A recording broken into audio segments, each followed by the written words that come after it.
शक्तिं च तत्पुत्रपराशरं च व्यासं शुकं गौडपदं महान्तं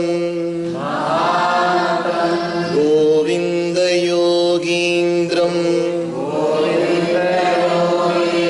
तथास्य शिष्यं श्रीशङ्कराचार्यं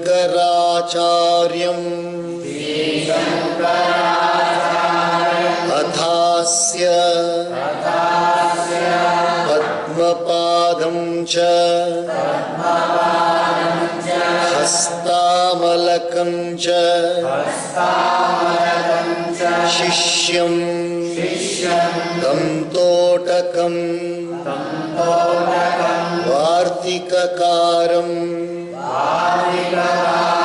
अन्यान् अस्मद्गुरून् सन्ततम् आनतोऽस्मि।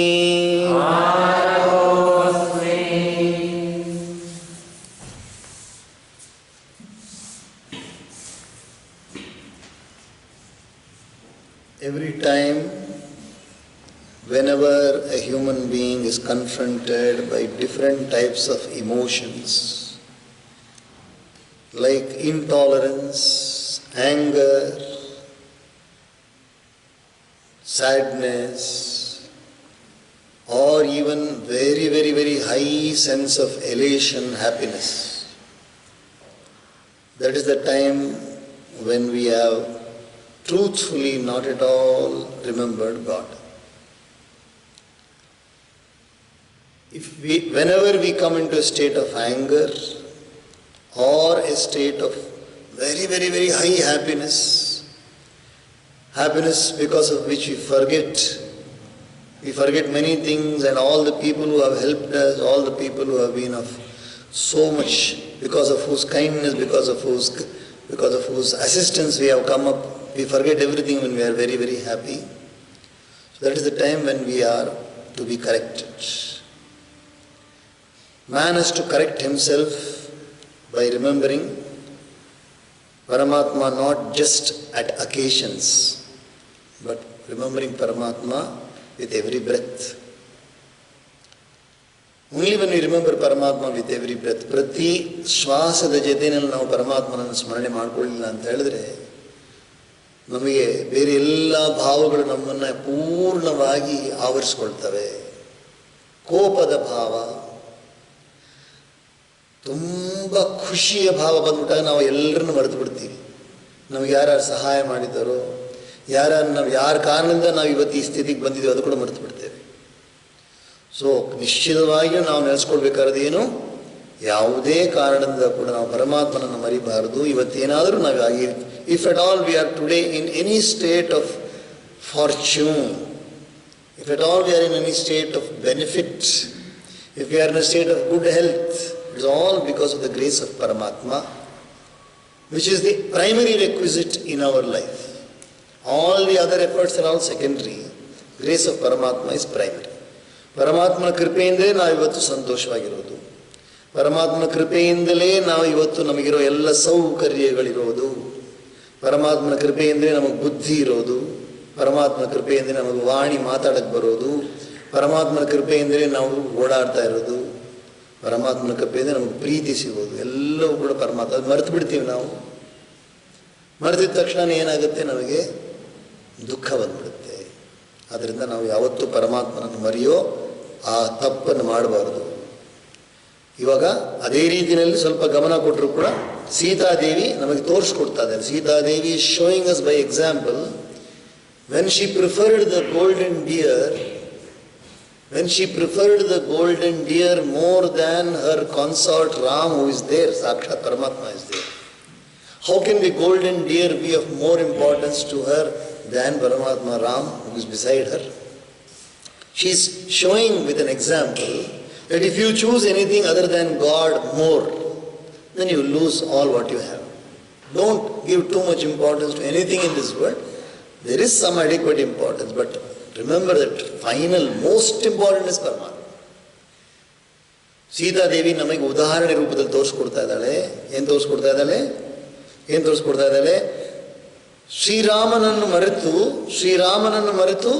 ಏನು ಮಾಡುತ್ತಾಯಿ? ಆ ಜಿಂಕೆ ಬೇಕು ಅಂತ ಹೇಳ್ಬಿಟ್ರು. ಯಾವ ಜಿಂಕೆ? ಬಂಗಾರ ಜಿಂಕೆ ಬೇಕು ಅಂತ ಹೇಳ್ಬಿಟ್ರು. ಆ ಬಂಗಾರ ಜಿಂಕೆ ಯಾವಾಗ ಅವ್ರು ಬೇಕು ಅಂತ ಹೇಳೋದು ಏನಾಯಿತು? ರಾಮನ ಮರೆದಿದ್ದಾನೆ. ಯಾರು ಹೋಗ್ಬೇಕಾಗಿತ್ತು ಬಂಗಾರ ಜಿಂಕೆ ತಗೊಂಬರೋಕ್ಕೆ? ರಾಮನೇ ಹೋಗ್ಬೇಕಾಯಿತು. ಸೊ ಜಿಂಕೆ ದೊಡ್ಡದಾ ಇಲ್ಲ ರಾಮ ದೊಡ್ಡವರ? ಯಾವುದಪ್ಪ ಜಾಸ್ತಿ ಅಮೂಲ್ಯವಾದ ಯಾವುದು? ರಾಮನ ಜಿಂಕೆನ? ಸೊ ಜಿಂಕೆಗೋಸ್ಕರ ರಾಮನನ್ನು ಬಲಿ ಕೊಟ್ಟಲಲ್ಲ. For the sake of the deer she had to forgo the company of Rama and be tortured now. So she is giving with an example. Here Rama is Paramatma. Sita Devi is also Jagat-Janani. She is showing it as an example. Through her Leela she is showing. Remember, do not forget Paramatma. Do not choose to give too much importance for anything other than Paramatma Chintanam.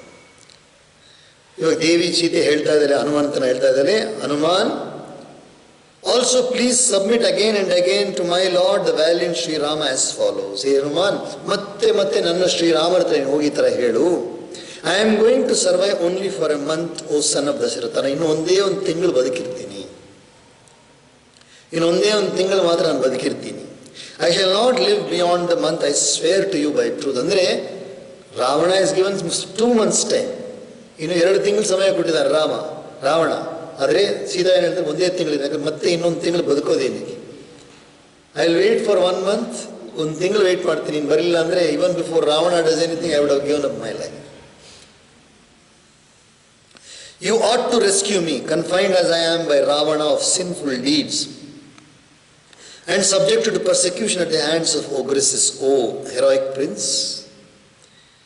Even as Lord Vishnu in his descent as the divine boar rescued goddess Earth, born in the lineage of sage Kaushika from Patala, the nethermost subterranean region. ಹೇಗೆ ಭಗವಂತನಾದ ನಾರಾಯಣ ವರಾಹ ಅವತಾರದಲ್ಲಿ ಬಂದು ಸಮುದ್ರದಲ್ಲಿ ಮುಳುಗು ಹೋಗಿದ್ದ ಭೂಮಾದೇವಿಯನ್ನು ಪೂರ್ಣವಾಗಿ ತಮ್ಮ ಕೋರೆ ಹಲ್ಲುಗಳಿಂದ ಮೇಲ್ ತಗೊಂಬಂದರು, ಅದೇ ರೀತಿಯಾಗಿ ನೀನು ಶೀಘ್ರದಲ್ಲಿ ಬಂದು ನನ್ನನ್ನು ಕಾಪಾಡಬೇಕು. 1 ತಿಂಗಳಲ್ಲಿ ಬಂದು ನನ್ನನ್ನು ಕಾಪಾಡಬೇಕು ರಾಮ, ಇಲ್ಲಾಂದರೆ ನಾನು ಇರೋದಿಲ್ಲ. Untying the bright divine jewel for her head, tied in her garment, Sita thereupon gave it to Hanuman, saying that it might be delivered to Sri Rama, a scion of Raghu. ಅವಾಗೇನು ಮಾಡ್ತಾಳೆ ದೇವಿ? ಸೀತಾದೇವಿಯಲ್ಲಿ ಕಟ್ಟಿತ್ತು, ತಲೆಯಲ್ಲಿ ಒಂದು ಕಟ್ಟಿತ್ತೇನು? ಒಂದು ಚೂಡಾಮಣಿ. ಚೂಡಾಮಣಿ ಅಂತ ಹೇಳಿದ್ರೆ ತಲೆಯ ಆಭರಣ, ತಲೆಗೆ ಹಾಕೋ ಆಭರಣ ಇತ್ತು. ಆ ಆಭರಣವನ್ನು ಮೆಲ್ಲಿಗೆ ಬಿಚ್ಚಿಬಿಟ್ಟು ದೇವಿ ಏನು ಮಾಡ್ತಾಳೆ, ಆ ಆಭರಣವನ್ನು ಹನುಮಾನ ಹತ್ರ ಕೊಟ್ಬಿಟ್ಟು ಇದನ್ನು ಶ್ರೀರಾಮರು ಕೊಟ್ಬಿಡು ನೀವು ಅಂತ ಹೇಳ್ತಾ ಇದ್ದಾರೆ. Taking from Sita's hand the excellent jewel, which was unsurpassed in value, the hero Hanuman placed it on his finger, since his arm, even though he had resumed his former tiny form, was too thick for it. ಇದು ಆಂಜನೇಯ ತುಂಬ ದೊಡ್ಡ ಆಕಾರದಲ್ಲಿ ಇದ್ರಲ್ಲ, ಸಾಮಾನ್ಯ ರೂಪದಲ್ಲಿ ಆಕಾರ ಬಂದು ಕೂಡ ಕೈಯೆಲ್ಲ ತುಂಬ ದೊಡ್ಡದಾಗಿತ್ತು. ಅದಕ್ಕೆ ಚೂಡಾಮಣಿಯನ್ನು ಕೈಯಲ್ಲಿ ಇಟ್ಕೊಳ್ಳೋಕ್ಕಾಗಲಿಲ್ಲ, ಬೆರಳಲ್ಲಿ ಕಟ್ಕೊಳ್ತಾರಂತೆ ಆಭರಣವನ್ನು. ಹನುಮಾನ್ ಏನು ಮಾಡ್ತಾರೆ? ಆಭರಣವನ್ನು ಬೆರಳಲ್ಲಿ, he ties it to his finger because his body is really big size. Taking and greeting the excellent jewel and walking round Sita clockwise as a mark of respect, Hanuman, the foremost of monkeys, stood bent low by her side. ಅದನ್ನು ಕೈಯಲ್ಲಿ ಸ್ವೀಕಾರ ಮಾಡಿ ಸೀತೆ ಎಲ್ಲಿ ಕೂತಾಳೋ ಅಲ್ಲಿ ಪ್ರದಕ್ಷಿಣೆ ಮಾಡ್ತಾರಂತೆ ಆಂಜನೇಯ. ಯಾರಿಗೆ ಪ್ರದಕ್ಷಿಣೆ ಮಾಡ್ತಾರೆ? ಸೀತಾದೇವಿ ಪ್ರದಕ್ಷಿಣೆ ಮಾಡಿ ಪೂರ್ತಿ ಬಗ್ಗಿಬಿಟ್ಟು ನಮಸ್ಕಾರ ಮಾಡ್ತಾ ಮಾತಾಡ್ತಾರಂತೆ. ಪೂರ್ಣವಾಗಿ ಬಾಗಿ ನಮಸ್ಕಾರ ಮಾಡ್ತಾ ಅಷ್ಟು ಆದರದಿಂದ he takes the jewel from her hand and then comes round her in a parikrama and stands in front of her with a very, very bowed head.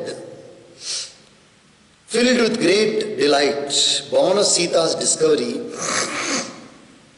he mentally sought the presence of Sri Rama and Lakshmana, who was endowed with auspicious bodily marks.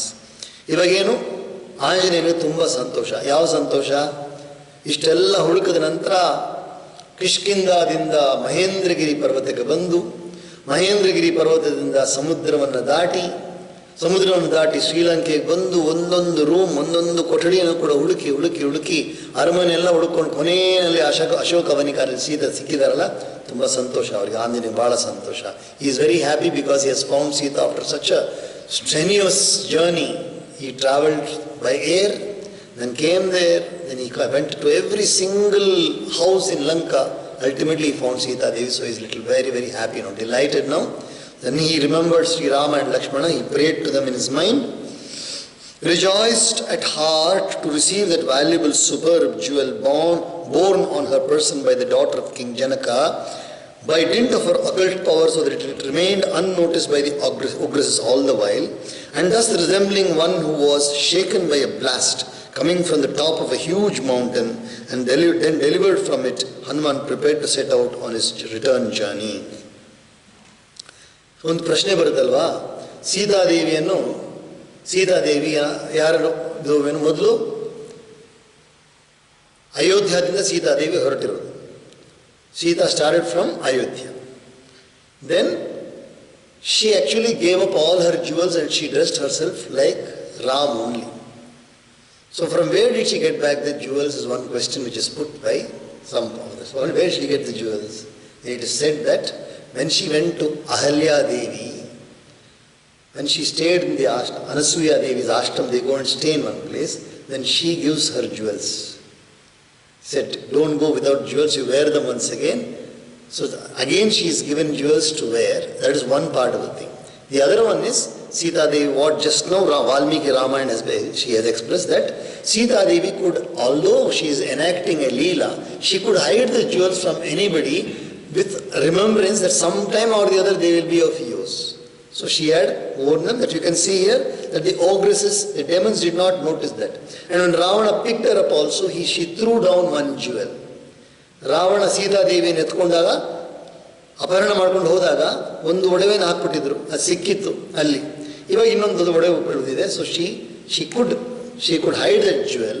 So she could hide the jewel below her clothes, and therefore she could give that to Hanuman.